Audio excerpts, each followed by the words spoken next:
விருதுநகர் தொகுதியில் காங்கிரஸ் வேட்பாளராக மாணிக்கம் தாக்கூர் நிறுத்தப்பட்டுள்ளார். இவர் மீது தேர்தல் விதிகளை மீறி வாக்காளர்களுக்கு பணப்பட்டுவாடா செய்ததாக புகார் எழுந்தது. இந்நிலையில் காங்கிரஸ் வேட்பாளர் மாணிக்கம் தாக்கூரை தகுதி நீக்கம் செய்ய கோரி மதுரை மேற்கு மாவட்ட பாஜக தலைவர் சசிகுமார் சென்னை உயர்நீதிமன்றத்தில் வழக்கு தொடர்ந்துள்ளார்.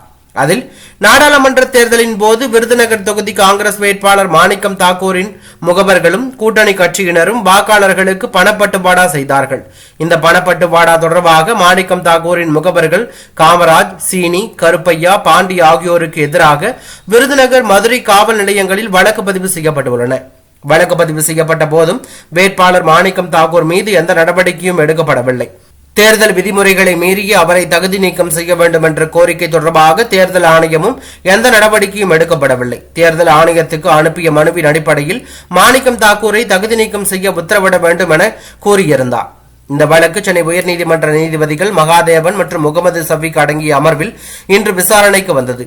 மனுதாரரின் மனு ஏற்கனவே பரிசீலனைக்கு எடுத்தப்பட்டுள்ளதாகவும் ஒரு வாரத்தில் கோரிக்கை மனு மீது முடிவெடுக்கப்படும் எனவும் தேர்தல் ஆணையம் தரப்பில் விளக்கம் அளிக்கப்பட்டது. இதனை பதிவு செய்து கொண்ட நீதிபதிகள் வழக்கை முடித்து வைத்து உத்தரவிட்டுள்ளதாக தகவல் வெளியாகி பரபரப்பை ஏற்படுத்தி உள்ளது.